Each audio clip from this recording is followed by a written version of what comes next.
You're a butterfly, fluttering around, pursuing a butterfly's whims. Then you wake up. But how do you know you're not dreaming now?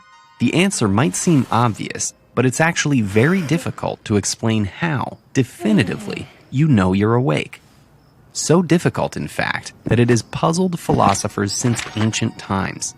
In the butterfly scenario, the ancient Chinese philosopher Zhuangzi surfaced a mystifying possibility. If we can dream of being an entirely different creature, who's to say we're not actually a different creature dreaming of being human?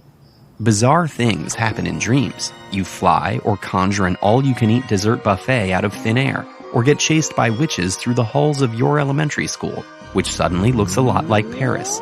But the strange things that happen in dreams don't seem strange at the time. So how do you know you're not in a dream right now that will seem very strange after you wake up? Well, it is possible to notice the strangeness of a dream while you're dreaming.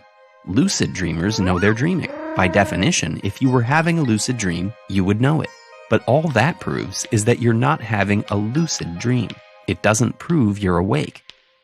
There has to be a surefire test, something that never or only happens when you're awake, something that never or only happens in a dream. Wake up. Nope, that isn't it. You can wake up in a dream. Pinch yourself. If it hurts, aren't you really awake? Try to read or write something. Run around the room. Does your pace seem normal or suspiciously slow? Suspiciously fast? Can't tell? Try to remember the last time you ran. Actually, that brings us to an even better test from the 17th century French philosopher René Descartes. He pointed out that in our memories, dreams are disconnected. The events of a dream don't fit into the chain of events in our waking lives. This seems rock solid, doesn't it? You couldn't possibly have swum with dolphins in a nameless pink sea between Christmas and New Year's Eve because you didn't leave Kansas, and you have the receipts to prove it. Well, one of Descartes' contemporaries, the English philosopher Thomas Hobbes, had something to say about that. What if Descartes was performing his test in a dream?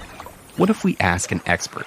A neuroscientist can measure the activity in different parts of your brain and tell you whether you're awake or sleeping. But that just brings us back to the idea that any test you might use to prove you're awake could take place in a dream.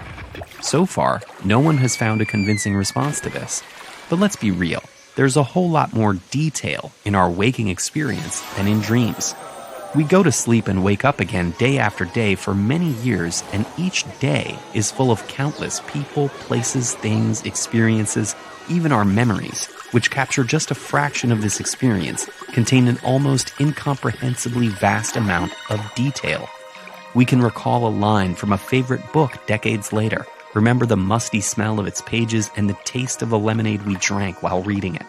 Remember a dream we had about it and tell someone all this. Isn't it ridiculous to suggest a dream could ever simulate this richness? Well, as the Persian philosopher Al-Ghazali pointed out, in the same way we think we are now awake, having woken from dreams, it is possible that we might wake from our current state into another state of even greater wakefulness, which would mean we're really in a kind of dream state when we think we're awake.